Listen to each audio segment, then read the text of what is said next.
So Pineapple Pete and Michael Nakazawa teamed up on Dark, and I gotta tell you, that was really interesting. Oh, I would love. I You should saw the spot, right? With the baby oil spot? No, what?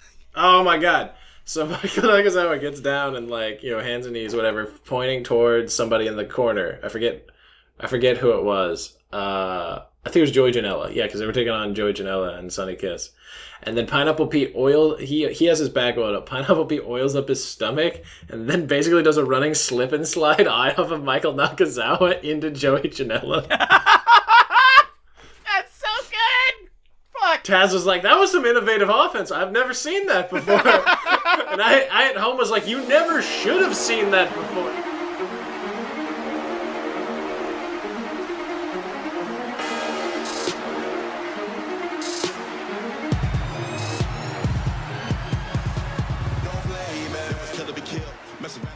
Welcome to Fight Boys, the show about professional and not so professional wrestling. I am your host, the man who thinks Warhorse deserved better, Scottye Moore.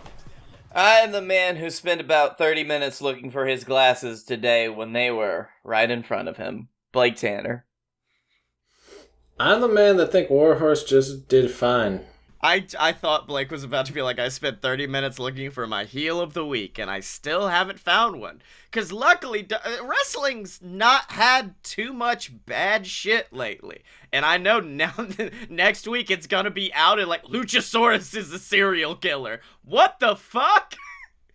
Oh, of course he is. He's a gigantic monster from the Paleolithic era. Did you see this scene where Asuka punted a baby? What the fuck? No! Oh, but That baby had it coming. That baby said Kyrie should have never left you, and then Asuka got really upset. But yeah, Kyrie's now gone, and I will say the best thing I saw from, because I don't know what it is about WWE doing this J.K. Rowling bullshit where they refuse to, in the main shows, do anything of importance and then afterwards try to retcon it. Like, send Kyrie off with, like, didn't she get attacked or some shit? No. That involves my heel of the week. We're not talking about that. Okay, well, ignoring that, but then later posting a video of, like, Kyrie's emotional goodbye is kind of bullshit to me. I will say my favorite part of it, though, was Joe, because while all the other commentators were just sitting down and shaking her hand like, all right, bye, Joe stood up from the desk, stood in front of her, and bowed. And I said, that's a real man right there. That's a real motherfucker right there. You get it, Joe. That's classy. I mean, Joe spent time in Noah. Joe knows. Yeah. That's a man who was Joe also... wrestled Kobashi. Yeah! That's a fucking great match, by the way. I'm just sad that we never got to see the pirate ship. We never got to see Kyrie Sane on the pirate ship. Yep, and we never got to see Kyrie versus Asuka. There's a lot of regrets, but Kyrie versus Brock Lesnar, man, should have booked it. Oh my god. To be fair, I feel like this is one of the few times that a wrestler has left of their own power from the WWE on good terms. Yeah. I just now noticed what Dylan's heel of the week is, so I'm gonna have to take one of my notes and move it down there, unfortunately. But other exciting news, most of it all coming from SmackDown. We're finally getting a fucking Big E singles run, which if you told me pre-New Day, a big E singles run, I would have been, whatever. Now, I'm through the moon. This is not your daddy's Big E. This is your uncle and your daddy's Big E. And I loved the promo. Is he still going to use the big ending? Because while that is the most pillow soft move ever, it also does not look like it could finish another person. If he all he has to do is tilt the person like 45 degrees forward into an emerald flosion, and then I'll buy it. I'll buy that he could murder Brock Lesnar with that move. Yeah. He's actually going to he's going to get them sitting up in the middle of the ring, and he's just going to gyrate on them so hard that they just get knocked unconscious. Blake, leave.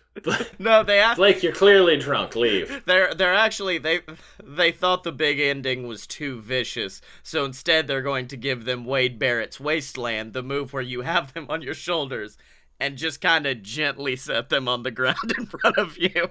Big It E, wasn't that bad. his new finish is gonna be he's gonna smile and wink at someone, and they're just gonna die. Yeah. They're gonna give him the Saxton tonic. Yeah. But my favorite part of it was still Kofi, because Kofi in that moment made you believe, oh, this is a big fucking deal. Because they could have easily been like, hey, Kofi's injured, Big E's gonna do some singles matches. Instead, there was a full backstage segment where he was like, you've been here for us for years, for everything. You have been on top. It's now your time. And then, of course, the ending. Come on, give me a hug. Give me a hug. Wait, be gentle with me. I'm tender. My meat's still tender. Slap me some meat. No, wait, no, not that. Woods is out. I'm out. You're in. Uh-huh. Kid, I'm putting you in. God, it was so good. I'm so happy for that. I really want them to give him the IC title and treat it like a big deal, like he didn't have the IC title before. Yeah. With me, I'm happy for that, and I'm also happy that hopefully this fucking bar brawl ends this dumb Jeff Hardy storyline. Because was it this SmackDown or the previous one where the opening of... It was this previous one where the opening of the show was, my name's Jeff Hardy, and I'm an alcoholic. And I'm like, fucking, now you've gone too far. Now you've gone too far with this. It's very weird. Because, like, I understand he approves it, but we don't approve it. No, and we've talked about that a lot before, and I'm amazed that it's still going on, because it feels like the last time we talked about that was 6 months ago. I mean, it was 2 months, like, no doubt, because, like, the first one happened when we watched that pay-per-view together, Blake, so it's been a while. But that happened, and then in the bar brawl itself, they decided to do some Brother Nero bullshit, because Sheamus, like, left him laying, walked away, came back, and then the big shock is Jeff suddenly has face paint on. Like, as if Jeff doesn't normally wrestle with face paint. It was like the scene, like, the scene in The Dark Knight Rises where the Joker goes to see Two-Face, and Two-Face is just like, okay, this is my nurse, and then he takes off the mask, and he's like, oh my god, it's you! As if he couldn't tell from the other half of his face. That's what it was like when Sheamus was walking over. Oh, fuck! I couldn't tell it was you without those horrid scars, even though I could see them. Yeah. Actually, what he did Dylan's was... theory... What? I was gonna say Dylan's theory may be coming true, because Dexter Loomis is in that match, and it's been revealed it's gonna be a 5-man match, so I'm gonna think maybe Cole, maybe they put Cole into it. Also, they are fighting Imperium, so one part of my fantasy booking is coming true, so there.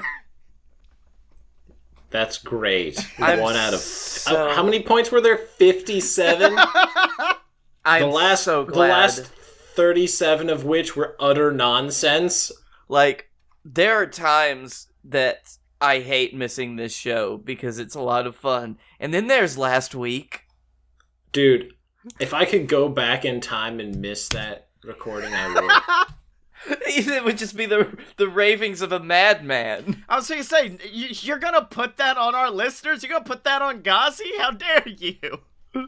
Ghazi? That's fine. I'm okay with that. Yeah, I think Ghazi would be into it, actually. Yeah, but now on to AEW, which was this is my, I'm back in it, boys. I'm back in the saddle. I actually sat down and watched all of AEW.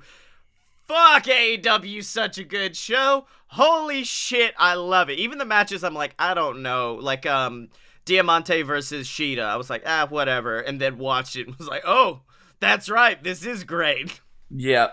I will say... A lot of people were complaining that everything was like, it felt off. And then somebody brought up, it was like, they're wrestling outside in Florida, in Jacksonville, in July. Yeah. This weather is not conducive, especially with like the lights on you. This shit is not conducive to fucking wrestling a 5-star classic. Yeah. It's like WARHORSE looks sluggish in that match and everything. I was like, for the love of God, man, it's 80% humidity at night. Yeah, he's from fucking St. Louis. They don't get that shit in St. Louis. Oh, At they that do. kind of show, everybody is Michael Nakazawa. Just swamp ass for days. I guess, yeah, we can start with Warhorse, who I'll be at the beginning, I was kind of worried. I was like, oh no, he's a little sluggish, but near the end, like especially after the fucking diving elbow drop, I want to give credence to Cody for once, because that was one of the most well-timed kickouts of all time, because literally the ref's hand was inches away from the mat before Cody kicked out, and my heart stopped. I went, they're letting him do it! Fuck! Nope. God, and that's They're not even gonna sign him. You gotta go the full other way. Yeah. I don't get Eddie Kingston. You don't get Warhorse. That's the curse pact now. But they did that. It was a serviceable match. It was a good debut for Warhorse. Like, some of those near falls near the end were great, especially where one of my favorite moments, and this was straight out of a fucking anime, when Cody starts to slap on the figure 4 and Warhorse just grabs his boot like it's fucking Frieza and Goku doing a power battle, like, no, and tries to lift it away. I was like, okay, that's good. Yeah, and then he gets kicked in the face. Yeah, and then I liked that, and I also really liked basically Warhorse sacrificing himself against the Dark Order, shoving Cody away and be like, I'll take him on. Of course, he immediately got punked out because it's the Dark Order, but I liked that little spot. That was very good. I like the commentary. Commentary put him over real big, especially at the end. JR was loving on the dude. Yeah. Which you wouldn't expect from a guy who Justin Roberts as ruling ass. Justin gave Warhorse a killer fucking entrance. I was like, okay, 40,000 pounds of raw heavy metal. Warhorse! And he held it for like 5 hours. I was like, all right. Yeah. If there's something you can trust Justin Roberts to do, it's hold that bad boy. Hold that note. But yeah, that was very good. And then, of course, Cardona, I did not expect. I did not expect that shit at all. No, that was one. Cardona looking more ripped than anyone I've ever seen. Yeah. I forgot how big he is. Did you forget how big he is, Blake? Yeah, he's a big dude. Yeah, because people think about Ryder as like 2011 Zack Ryder, woo Zack Ryder was very thin. The boy got big over the years, because I think he was like, maybe this will be what makes them finally push me. No, nothing. I do remember one time a few years ago when, like, I think he just posted a picture of, like, his post-workout, and his traps looked like they reached all the way to the moon. I thought you were talking about the picture where he was bulking, so his body wasn't as cut, and he had grown a goatee, and someone said, when did Zack Ryder turn into Tommy Dreamer? Because it is accurate. It's exactly the same. Dude, he's still got ups, though. The fucking height he got on that. He's calling it radio silence now. That's cool. But that's actually really good, actually. Yeah, like, just... Oh, God. Yeah, there was that. Fucking Cameron's back in wrestling, I guess. If you want... Hey, biggest shock of the show for me. I was like... She came out, and I went, what the fuck? You're still good. Because I know she was supposed to be at Effie's Big Gay Brunch. She was going to be a part of that. So, like, I knew she was still wrestling. I didn't know she was at an AEW level, but apparently they trust her, so who knows? To be fair, it's happening on a tag tournament that's being shown on YouTube on Mondays. Yeah, but trial period. Yeah, it's a trial period. And at the end of it, what's probably going to come of it is Nyla Rose is going to blame her for them failing, and she's going to powerbomb her through 2 tables, and that's going to be the end of it. It's a real shame that Ivelisse is such, like, a problem wrestler and, like, causes so much hatred, because I would pay to see the tag team champions of Ivelisse and Diamante. Oh, yeah. Where it's just, like, where they just come out with their matching bandanas and belts and outfits, and they're just, like, I would pay for that. Fucking Santana, they come out, they win. And then the next match is like a fucking inner circle match, and on the way back, Santana and Ortiz just look at him, and then they do the fucking doink, like put the 2 hands up. Like, hey guys, do the doink, do that doink. Do we want to guess what the teams are going to be for this? Oh, fuck. I just realized who's probably gonna win. I was thinking. It's gonna be. Oh, it's gonna be Brandy and Allie. I don't know. I honestly, because they don't have enough. When's Britt gonna be cleared? Or is she cleared and they're the end of the year? Oh. She had knee surgery. Okay, never mind that. Because ideally, I would love Britt and Big Swole. Because, like, they're not going to give Britt the title for a while. Her and Big Swole have a great feud going on. It'd be a fun, The Bar-esque thing to have them team together. And let's see here. Probably have Sheeta and Swole. Yeah, right, Sheeta and Swole. I want Abaddon and whoever they get to be with Abaddon, and I want them to win, and it is solely based on the fact that, like, afterwards, her partner is just like, yeah, we won. I don't know what the fuck's going on over there. It's just like, I think I killed a zombie. yeah. Did I kill a zombie? It's gonna be like early Rosemary stuff where people team and they were just like, we won! We're not touching, but we won! Great, good job! Yeah! Dude, she had a match on Dark, and like, the person, Sarah J, the person wrestling her, did this great mix of just like, yeah, I got this monster on the ropes, and then Abaddon at one point did the cane sit-up. And she just, Sarah J literally left the ring. Yeah. Just like good. straight ran. But then she like threw in the barricade like, yeah, I got this. Roll her back in the ring. Did not. Also, Abaddon uses Widow's Peak. Underrated move. Fuck yes. Thank God. I just fucking like makeup game on point always. Abaddon. Her Twitter game's on point too. Like, she's quality on Twitter. Yeah. I think it's going to be I think that tournament's going to be a lot of jobbers teaming together, because that's unfortunately what the tag division is, just because people are hurt.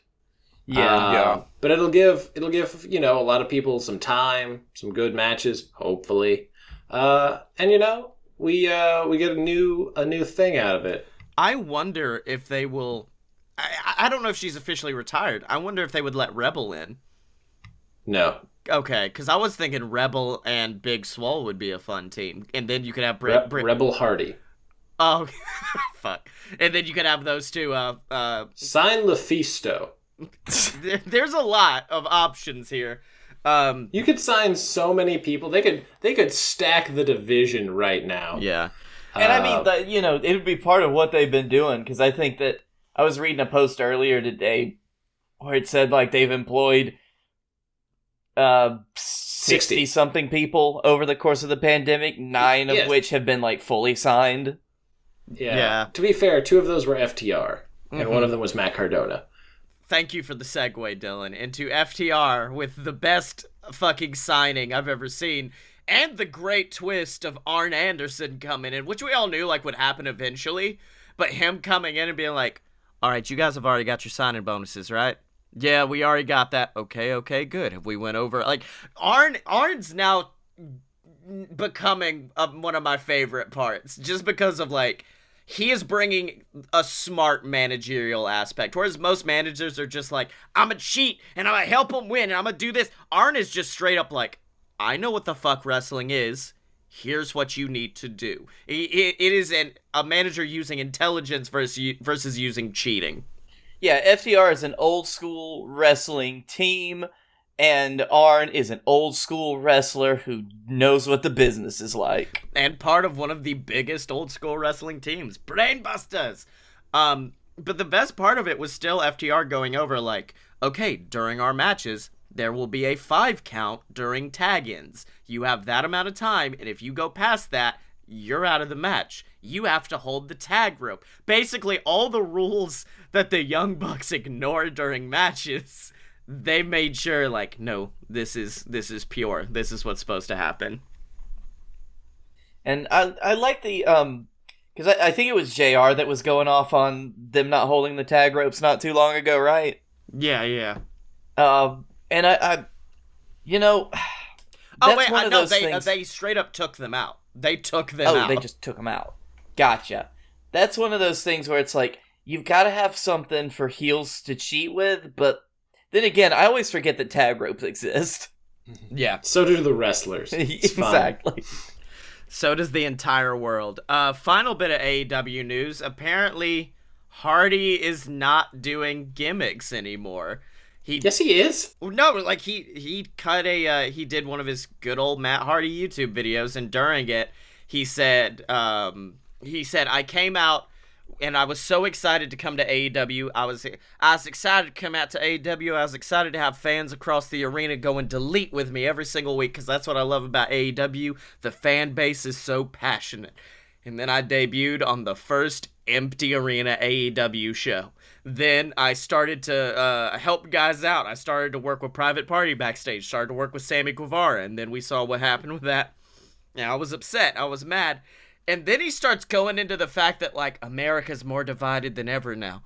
America's so divided. At what point he goes, and once I realized Broken Hardy wouldn't work, I decided to do a best of Matt Hardy and let me do all of my classic gimmicks that people love, unlike what my brother's having to do in another company, which I thought was a great dig.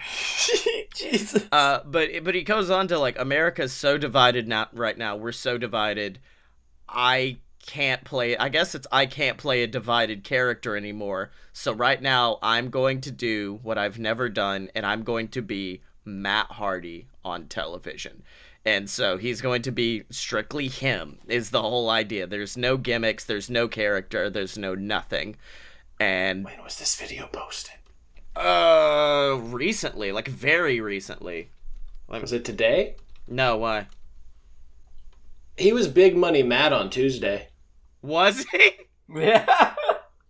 Here, hold on. Let me see. Matt. He was flashing the money around. He was talking about Private Party getting over because that in turn gets him over. It was apparently yesterday. It was yesterday, so... Okay, fine. That's a shame because I love Big Money Matt so Yeah. much. Even though Matt Jackson was like, really, Big Money? This is your worst gimmick. I think... And if I'm not gonna go as hard in the paint as I did last week, but I think fantasy booking, what I would do, Matt Hardy. No. Matt Hardy continues the feud with Sammy. He loses after, in the middle of the match, he starts to snap a little bit and he starts to do the delete. Sammy's like, "What's up with him?" It's like he's glitching, basically.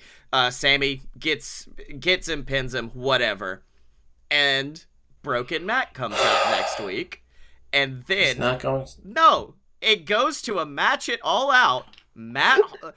Tell me Matt Hardy has never wanted to do Matt Hardy versus Broken Matt Hardy. That's what I'm building to right now. Matt Hardy fights himself, and during the match, fucking Big Money Matt comes out, fucking Team Extreme Matt comes out, all of his old gimmicks come out to fight him. It's Matt Hardy versus Matt Goodbye. Hardy. I'm not doing this again. I'm not doing this again. I will leave. No, that's all I have. That's all I have. Right now. I just think that was too much. that would just be an interesting build-up. And No, it wasn't. yes, it would. No, it wasn't. Tell me you wouldn't be compelled by that, because it gets at people. Okay, everything. we're going to... Okay, anyway. We're going to other companies. This is holy shit. I would watch it. Holy shit.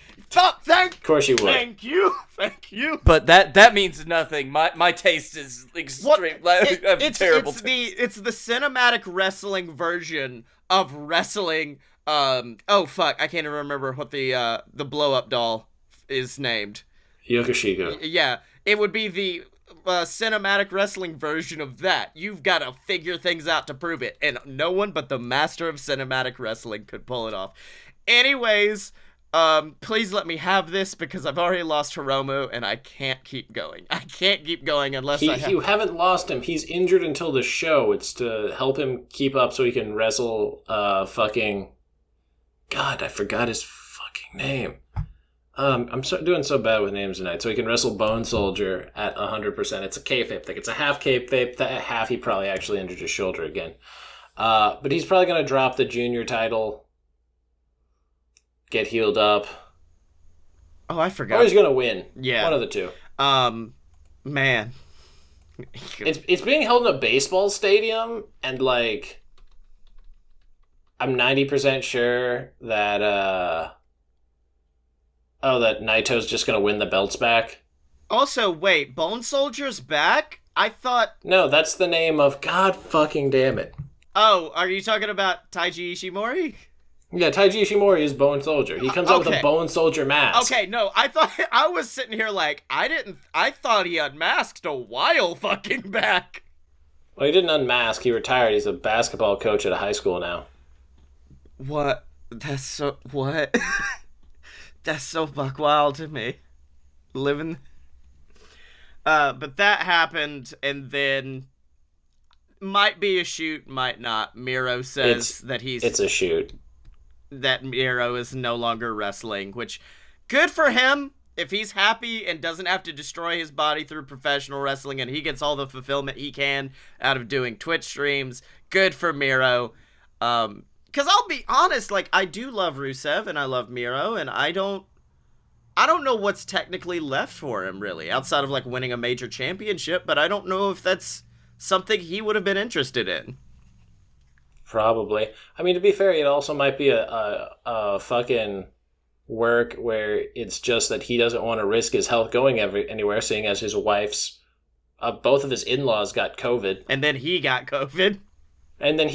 Yeah, so it's likely, more likely that he's just not wanting to sign anywhere until this all fucks off in like 6 months. Yeah. Yeah. He told a great story, though, about Jeff Hardy. Oh, the Jeff Hardy one? Yeah. It's like, I told him to hold his hands up, and he just does this, boom, he puts his hands down, my foot just hits him in the face. In the head, side of the head. He goes down, go for the count, 1, 2, barely kicks out. But it's Jeff Hardy. He's immortal. Jeff Hardy's the new Ric Flair. Yeah. But instead of drinking, it's trying to kill yourself. Physically, in the ring. But you know what's immortal for me?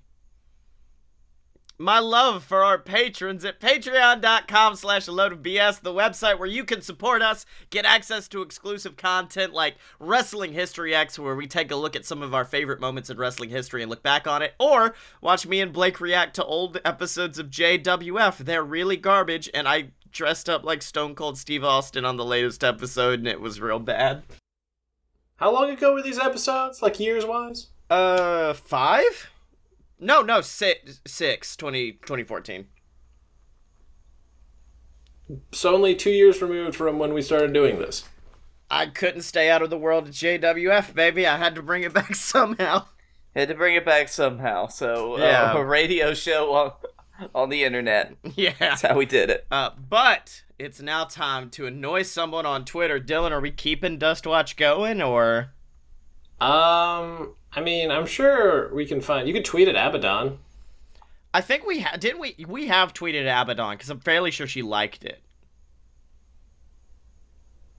That was at least months ago. Because we did it back when there were still people at shows. Yeah. So yeah, just tweet it at Can we Abaddon. just tweet, someone please follow us, and just do a list of wrestlers? Just like the biggest... No. Fucking no. No, we cannot. I will not let us stoop to that level while I'm actually here during the tweet segment. Same. So. Okay, fine. We're not there Tweet at yet. Abaddon and ask her when she's getting a Rob Zombie endorsement, since she's the living dead girl. Wait, I'm gonna do the opposite. Hey, Rob Zombie, when are you going to endorse Abaddon?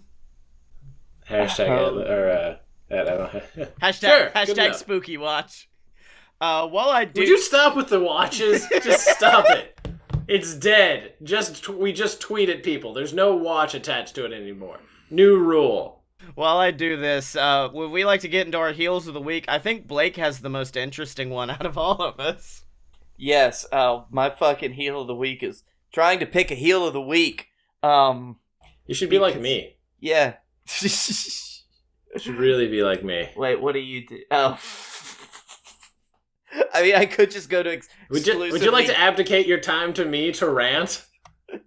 I will. Just give me a quick second. I will say it's not been horrible in wrestling this week, which is very happy. Like, it makes me very happy. And, like, the actual, like, really good heels, the best heel I think Scotty's gonna take care of, which is, he's still a babyface, though, so, But no one's really pissed me off. And I think been deserving of heel of the week this week. So good for everybody. Keep it going.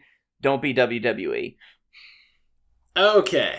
Here we go. Gonna be great. Okay, so let me get this straight, because I don't watch WWE that much, and this is part of the reason why. So Asuka and Sasha have a match at Extreme Rules, at which point ref gets knocked out. Bayley shows up, attacks Asuka, knocks Asuka down, takes the ref shirt off, puts it on herself, counts 3 for nearly unconscious Sasha. Bayley is a role model, and in that moment she saw the referee was downed and realized that someone needs to make these count, someone needs to officiate these matches, and so therefore she put on the ref shirt and she did the with job the mustard because she's hair a and the role bad model. sunglasses. I need you to shut your mouth, know your role, take a seat. Let me be heel commentator, please. No! I'm talking! I had to listen to your rant. You can shut the fuck up and listen to mine. That happens. The solution to somebody absconding with the belt is not to say, hey, we're going to have this match. It's to say, hey, after literally outside interference happened, if anything happens in this match, the title changes hands. Which is the dumbest way to settle a clearly fraudulent match I've ever heard. That is TNA levels of booking. That's really what that is. And I get it. I understand that with the attack on Kairi, it was a way to show that she cared more about Kairi than the belt. It was a way to get the belt on Sasha. I understand that.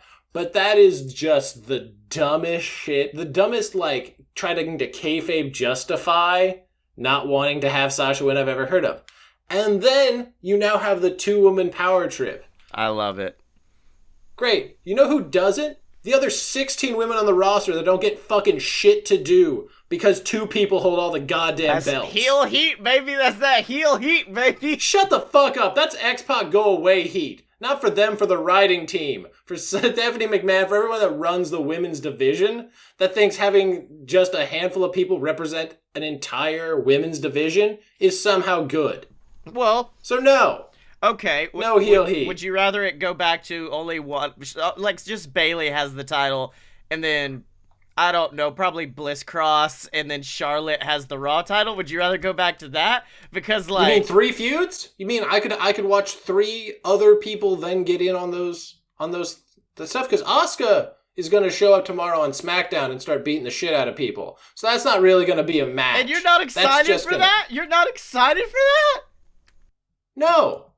I'm excited for that moment, WWE's moment. However, through the ability to see into the future, I understand that it is also detrimental to other people.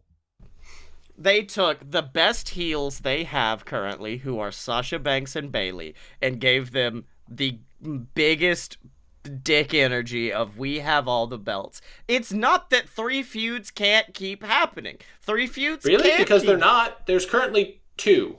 It can be, SmackDown hasn't happened. We don't know who's going to be going after Bayley. Someone goes after Bayley, someone goes after Sasha, and then hell, even a tag team can go after both of them combined. And in addition to that, you can have smaller tag teams feud for the opportunity to face them later. It's not... Yeah, that's not going to happen, and you know it because you've watched... It already is! The Iconics are feuding right now, and it's possibly going to bring back the Riot Squad. They're feuding with Ruby Riott over something that they said about Liv Morgan. Yeah, exactly. So, that's gonna be brought back. There's still gonna be that rivalry. Just because I understand old WWE booking, and I understand that, only the way a woman gets a feud is with a belt. But now, this means more feuds can happen without belts, which in my opinion is a much more interesting storyline than just, I want that belt and I don't have it. Great. I would say we can agree to disagree, but literally I need you to justify why having 2 people hold all the gold is good for this division. Because they're literally the best. They are literally the best thing this division has had in a very, very, very long time. And if you want us to talk... Becky Lynch has only been gone for like 2 months, so I need you to stop right there with that talk. Even then, nearing the end, Becky was getting rough. I'm not gonna lie. Like, Becky was back when she... becoming a heel, basically, yeah. Okay. You mean when she was trying to, likely going on a storyline with that, but we never got to see it because, bless her, she got pregnant. She's going to have a little Seth Rollins baby. God, that story was great. That whole story of her talking about... that whole moment was great, yeah. No, I'm talking about she recently got interviewed by the Bellas and was talking about, like, all of it, and she goes... I looked down and it said pregnant, and then the last thing I heard was Colby screaming at the top of his lungs. And I was like, oh, Seth. And then I passed out. Then he tried to shove my eye into some ring steps. No, sorry. Different story. I don't know, because it feels like such a weird 180, because they were teasing the breakup and like us finally getting Sasha versus Bayley for so long, and now they've gone the complete opposite way. Like, just kidding. Well, like... This has gone 180 at least 3 times since they have been teaming up. The same thing happened with Jericho and Owens, and that's what made the Festival of Friendship so powerful, is that was a big, oh fuck, they finally did it. Like, it really happened. And that's why I think they saw how much money this is, and I think A, they saw, okay, we gotta do this in front of a live crowd, and B, I think they might have been, how do we stretch this to WrestleMania? Because that is a WrestleMania quality, if not main event. I swear to God, if they stretch this one angle out for over a year again, and like they're holding the belts for the majority of that, I will. Well, no, I don't think Holy shit. That'll somehow combine 2-man power trip with Reign of Terror. That's what that's going to do. That's going to be real. I don't think they would hold it. I think you would take tag titles off of them SummerSlam or something like that. Then they both hold the belts. Well, no, because they need the tag titles, because that's how they go to all the different... I don't know, but I think they're trying to stretch it out. I don't know how, but they're trying to stretch it out. No, I know they're trying to stretch it out. Oh, hey, are we still talking about the 2-woman power trip? Because I just got back, I popped some popcorn, Look, I went to the bathroom. Yeah, that's fine. I'm saying this is a storyline we never got to actually see, because Stone Cold got injured, so we never got to see how it played out. Triple H got injured. Oh, Triple H got injured. So now we get to see how it would actually play out, and it's very interesting. That's not how this is at all, but okay, sure. Gentlemen, I'm also sorry to interrupt with this, because I have received some sad news. Twitch is officially my heel of the week because they have temporarily banned Miro's account. Oh yeah, what? I saw that. I think that happened earlier. Dicks, bunch of dicks. Yeah. Okay, no, I had to get that out because I do, and I'm not. This is the end. I think there is a level of bias because it's Asuka. I'm gonna say that, but I also agree. A bunch of people holding the title isn't always cool. the best. Here, let me put it this way. It was cool until it was also the Raw belt. Because when it was the SmackDown belt, then I could see that, like, okay, we're building this thing to when this implodes and this does a thing. By also having the Raw belt and now they're just going everywhere, having everything, it complicates the story, not in a good way. Like, it's not adding, like, another twist. I think it adds to it, because then in the final bout, because otherwise Bayley kind of had the power. Bayley had the power. Yeah, that was the storyline, is that Sasha Banks is the better wrestler, but Bayley had the power, and eventually Sasha was supposed to realize that. Yeah, that was what they were building 2 months ago. Exactly, but now this puts doubt into people's mind of who wins, because now you have 2 women who have accomplished the exact same thing. One a championship, one a championship. Both women have the exact same, at least going into the story, now they have the exact same pedigree as each other. So now it's less of a... Sasha needs to realize that she's better, and more of simply, this is 2 people who are very equals trying to figure out who's the best. That's where I'm at with it. But they already made Sasha look weak going into her title reign by having it be by countout in a match where countout could change the title, and Bayley had to kick the shit out of Kyrie. Yeah, but Bayley's done bullshittery in the... Okay, we can't keep going. My heel of the week's luckily relatively fast, and it's just the people on Twitter who are going way too far back to try to find shit to call out wrestlers for, because someone went back and they found a promo from 2003 with Excalibur and Kevin Steen, and I can't remember, someone replaced them in a match. And they came out, and as part of the storyline, I think Human Tornado was in it. And Human Tornado would be like, I want to make my storylines race-based. I want to make put them in there. It'll get heat. And so because of that, Excalibur came out, definitely said the N-word. Kevin Steen definitely said the N-word, and he looked very uncomfortable while doing it. And ever since then, they have both apologized. Ad nauseum on podcast about it, talking about their problematic past with stuff like that. They have grown as people. There's no reason to keep calling them out.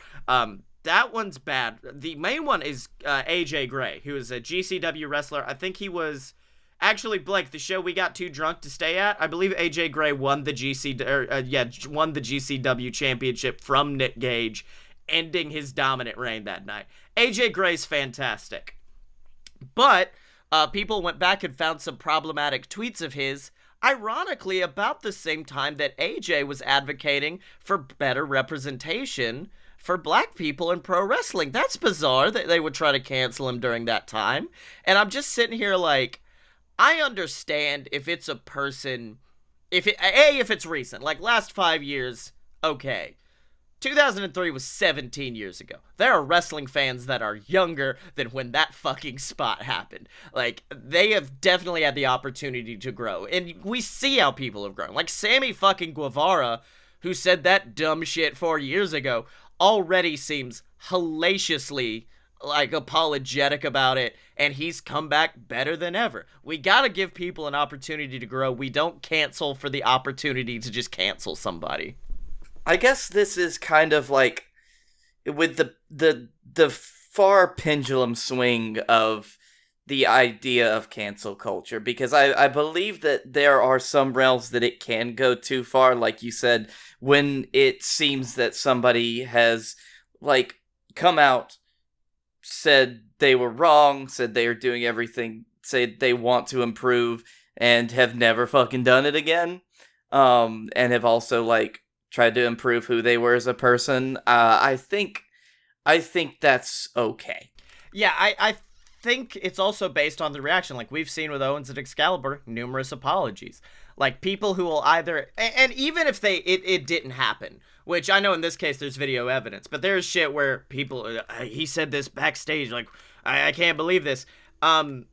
Even if that didn't happen, you can tell the difference between the people who it definitely didn't happen to and the people who are lying. Because the people who it didn't happen to will be like, I'm sorry that they believe this happened. I don't remember it.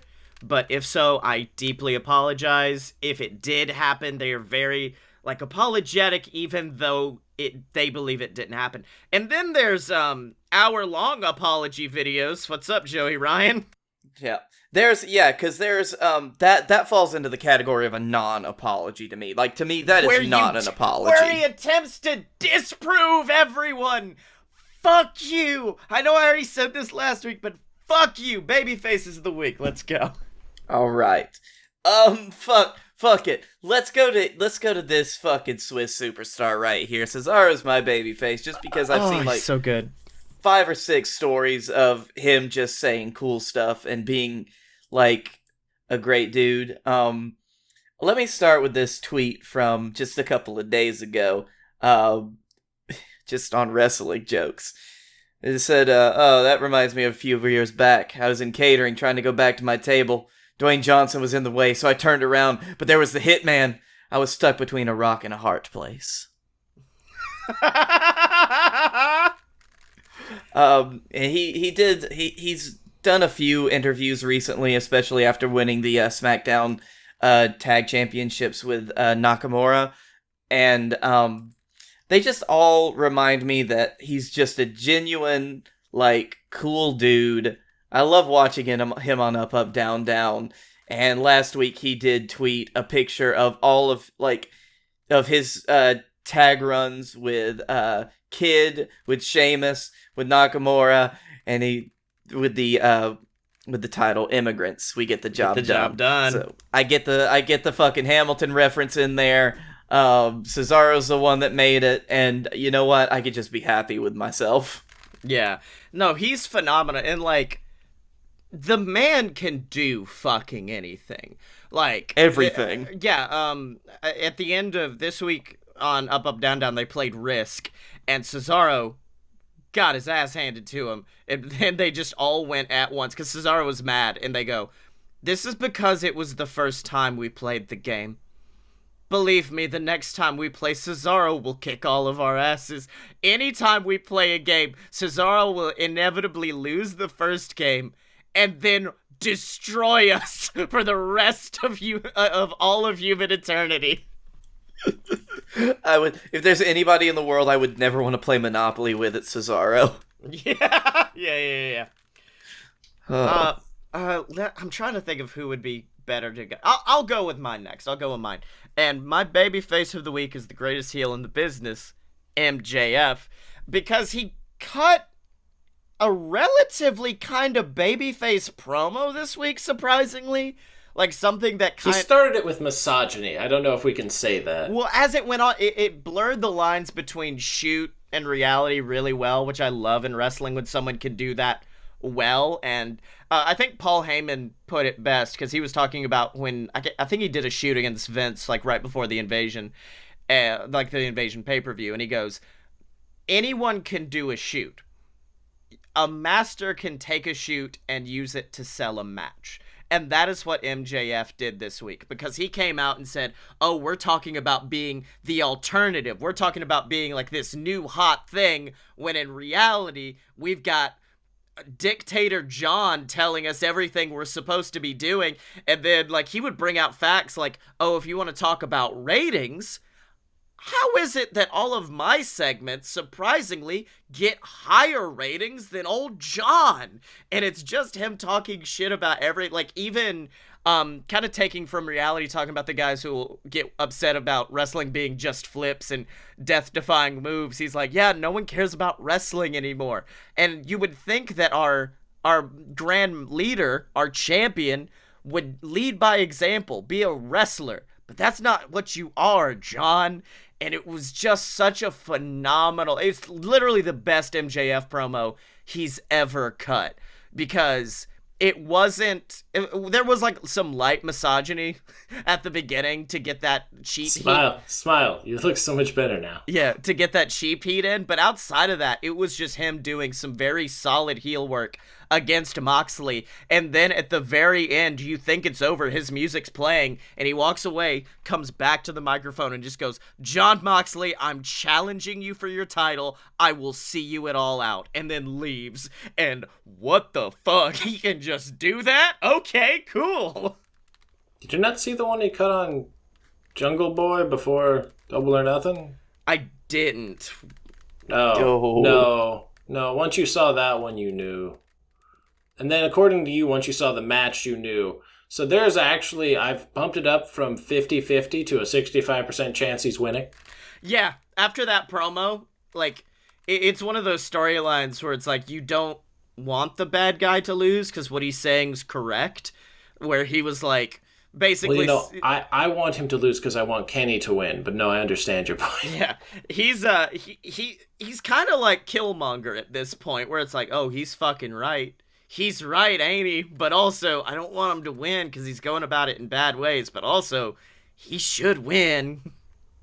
I've said it before, I'll say it again, the best villain is one that you can sympathize with on some level. Yeah. Oh, no, I still don't sympathize with MJF. It's very hard to, but I understand his points.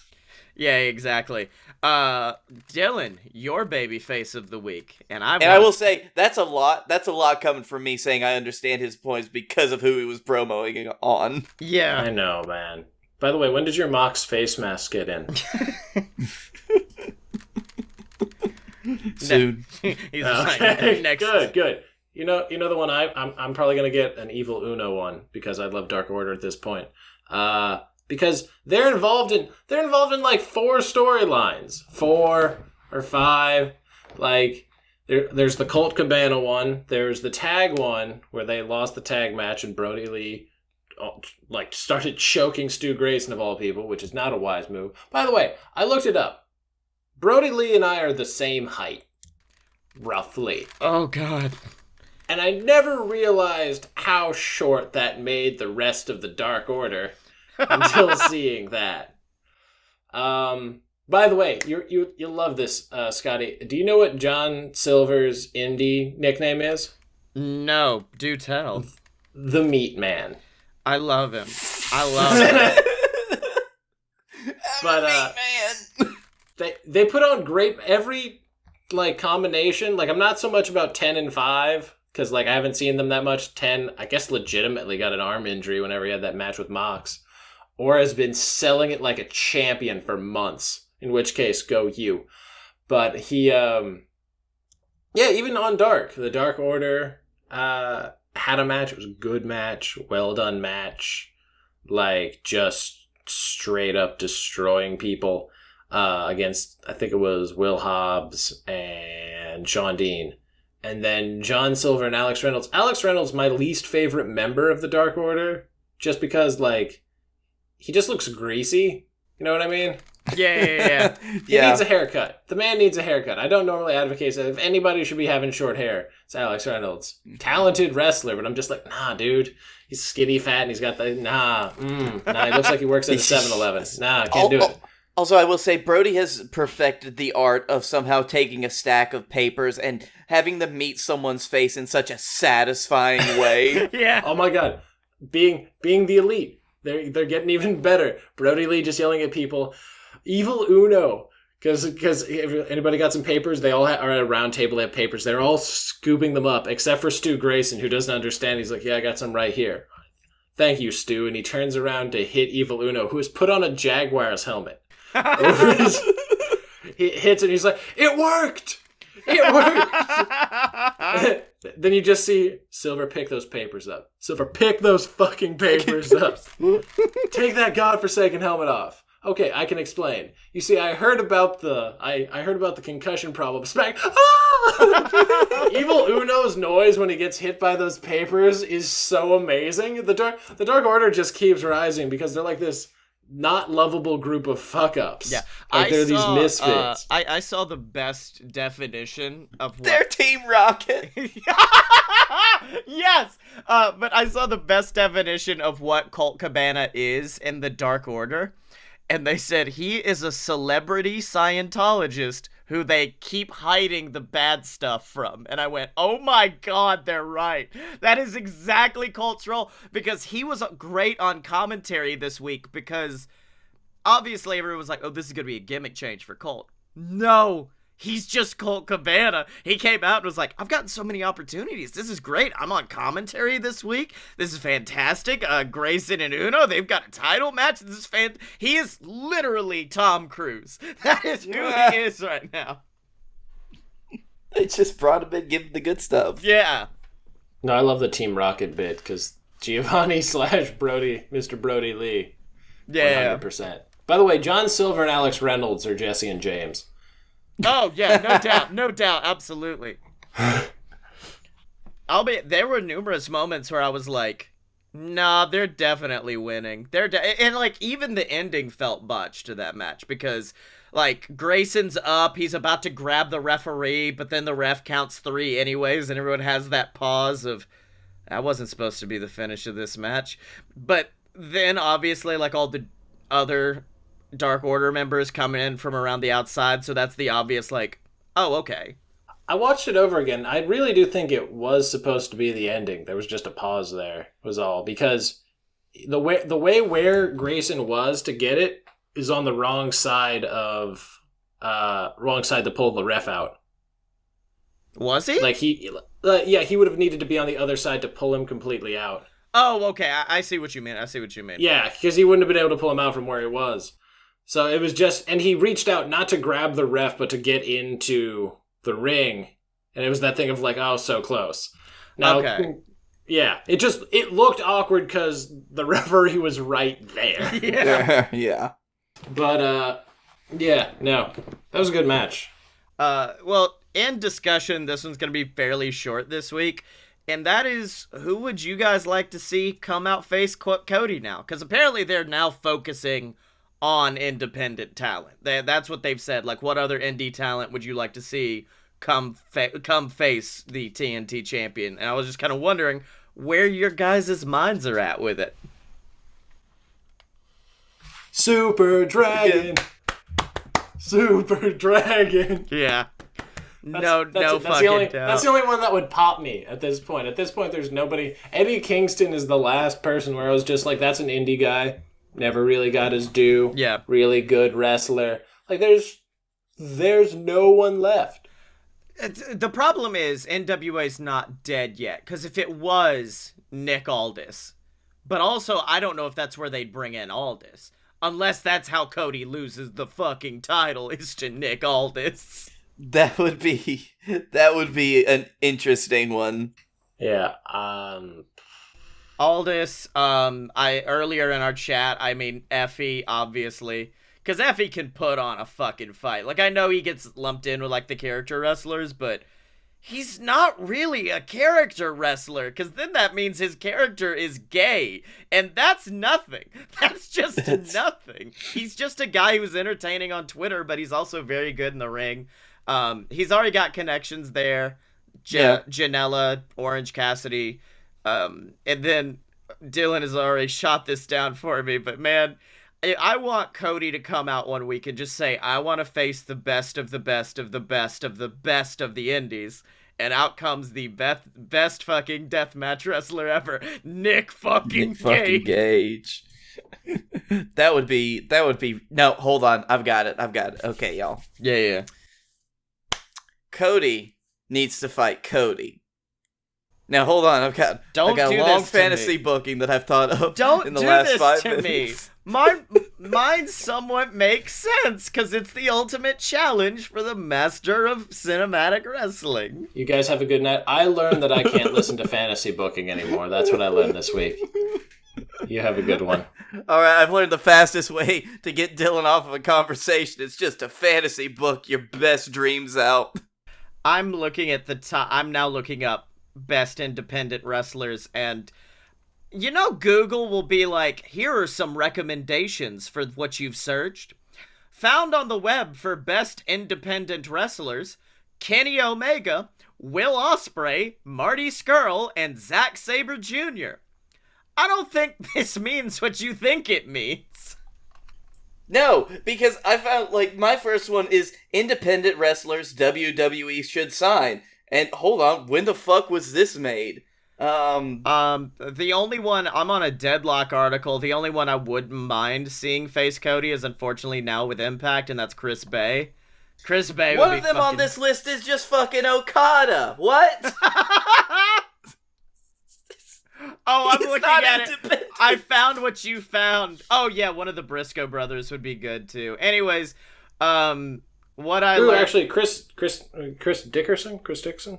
Oh, fuck yeah! I know who you're talking to. AR Fox. I will also accept AR Fox. AR Fox, Chris Dickinson, I believe is who you're thinking of. That big, scary motherfucker.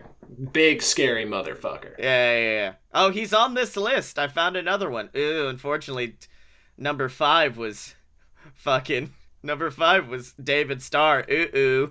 Oops. Yeah. Anyway, I'll see you guys all next week.